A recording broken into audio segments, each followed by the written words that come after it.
This is Democracy Now!, democracynow.org, War, Peace, and the Presidency. I'm Amy Goodman. Vice President Kamala Harris Thursday sat down for her first major television interview since President Biden dropped out of the race 5 weeks ago, and she rose to the top of the ticket.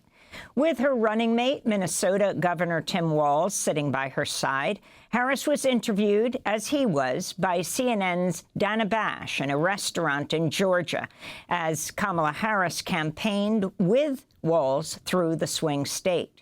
The 27-minute interview marked Harris's most extended, unscripted appearance as the Democratic presidential nominee.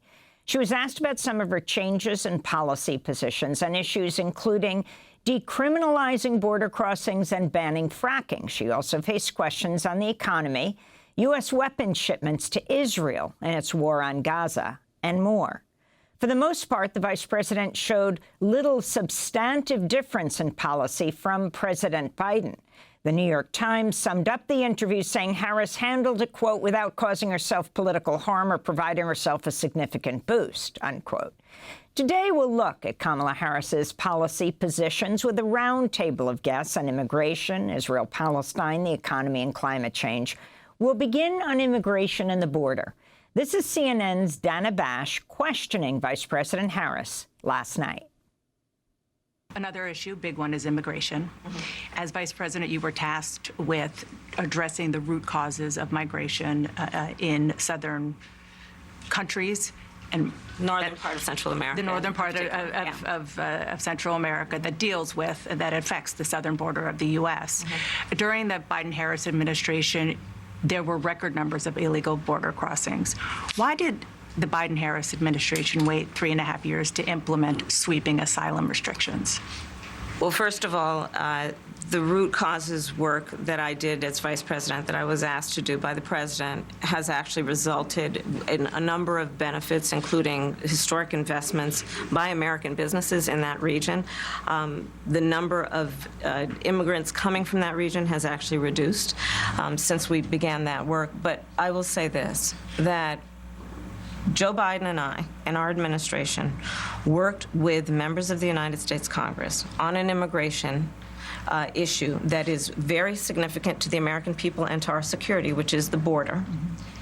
And through bipartisan work, including some of the most conservative members of the United States Congress, a bill was crafted, which we supported, which I support.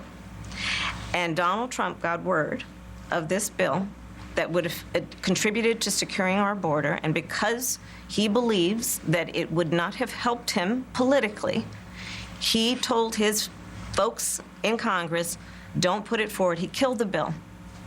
A border security bill that would have put 1,500 more agents on the border. And let me tell you something, the Border Patrol endorsed the bill.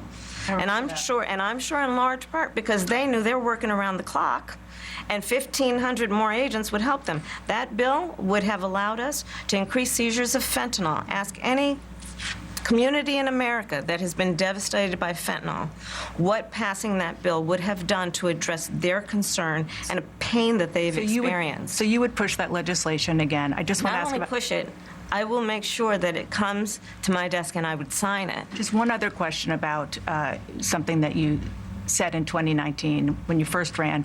There was a debate. You raised your hand when asked whether or not the border should be decriminalized. Do you still believe that? I believe there should be consequence. We have laws that have to be followed and enforced that address and deal with people who cross our border illegally, and there should be consequence. And let's be clear, in this race, I'm the only person who has prosecuted transnational criminal organizations who traffic in guns, drugs, and human beings. I'm the only person in this race who actually served a border state as Attorney General to enforce our laws, and I would enforce our laws as president going forward. I recognize the problem. An excerpt of Vice President Kamala Harris being questioned by CNN's Dana Bash last night in a restaurant in Savannah, Georgia, where she and Governor Walz were campaigning. It was her first major television interview since becoming the Democratic presidential nominee. For more, we begin our roundtable discussion with Erika Andiola, longtime immigration activist, communications director for the Young Center, joining us from Phoenix, Arizona. Erika, welcome back to Democracy Now! Can you respond to what the Vice President did and didn't say? Yeah, you know, it's just disheartening and really disappointing to see that immigration has become, at least for the Harris administration, or for the Harris campaign, for Kamala Harris herself, has become about security, about criminality, when in reality, immigration is so much more than that. And Democrats used to talk about it. They used to talk about how they were going to, you know, back in the Obama administration, that they were going to pass an immigration bill that would provide a path to citizenship for people, that would fix the immigration system so that there were paths for people to be able to migrate without having to go to the border and make this dangerous journey. And now it has become about criminality, about drugs. And in this interview, she really accepted that and went along with these Republican talking points that now truly have become Democrat talking points. And it's just just disappointing to me, but it's also dangerous, because it really causes for people to continue to think about immigrants as, you know, as a danger to this country. And we have seen what that has caused, not just on policy, but also in how people are now treating our communities.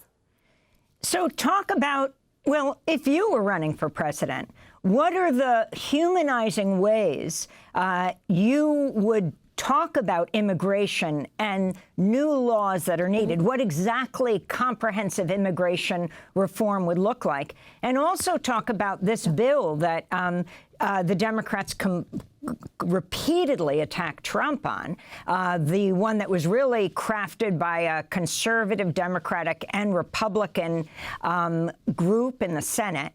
It was supported by the Republicans, as you said, and ultimately Trump said, do not pass this because it'll give, at the time, Biden a win that he didn't want. Of course, now Harris is the presidential candidate.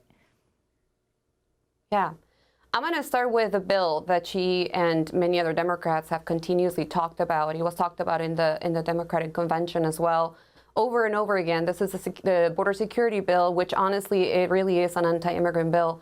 That was put together, yes, by both Democrats and Republicans, but what it focuses on is really dismantling asylum. Instead of figuring out how can we figure out ways in which people can migrate to the U.S. In ways that are safe, right, that are welcoming and that don't put people in danger. Instead of that, it's really making sure that asylum is denied, right, more and more for people. And not only that, it's expanding detention. I mean, we have seen what detention looks like, right? How immigrants have been incarcerated and really imprisoned for so long.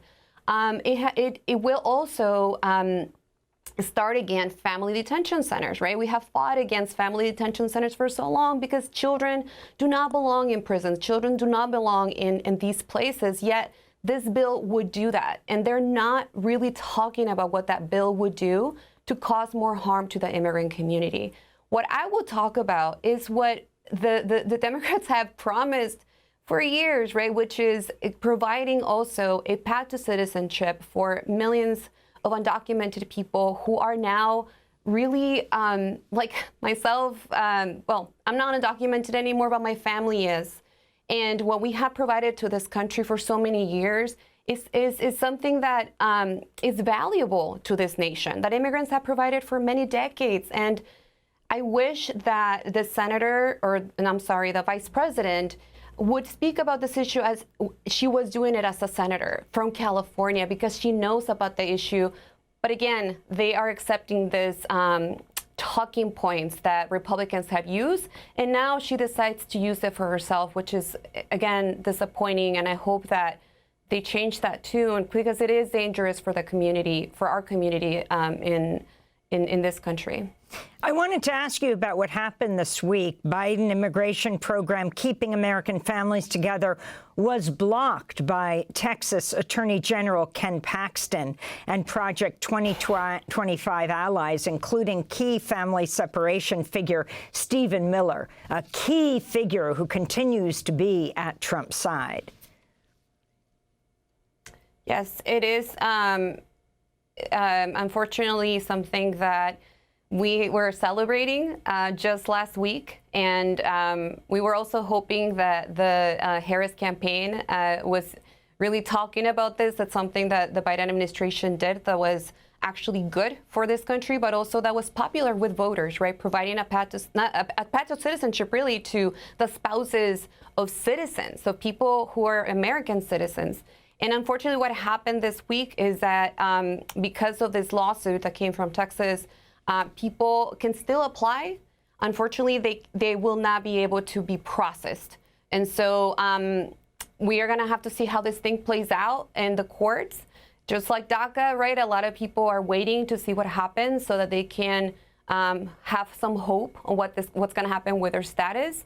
But you know, this is the kind of thing that we need to do permanently in Congress to ensure that courts are not continuing to come and dismantling these programs that are actually going to be helping family members of American citizens in this country. And you know, we're going to continue to monitor this, but for now, we're making sure that people know that they can still apply, but unfortunately their applications are not going to be processed until things change in court. And you also have this Ken Paxton, who himself is serving community service to avoid securities fraud criminal trial, and also went through separately an impeachment trial in the Republican-controlled Democratic State Senate in Texas, actually raiding the homes of LULAC members, the oldest Latino civil rights organization in this country in Texas. They are doing everything that they have promised to do for so many years. I mean, I'm from Arizona. I live in Arizona. I have seen this. I have seen this anti-immigrant playbook. Texas is following suit. Texas has been doing everything in their power to try to scare immigrants out of the state and eventually out of the country. And there is a vibrant movement there that is pushing back, but we need the federal government to change. We need the Democrats to step in and really change the narrative, right? Change the narrative and also change policies to make sure that in the future we don't continue to have actors like people in Texas, like Paxton, like Abbott, all these folks who are going to continue to try to hurt our people, to scare our people away. And at the end of the day, it's human suffering that I'm worried about. Erika Andiola is a longtime immigration activist.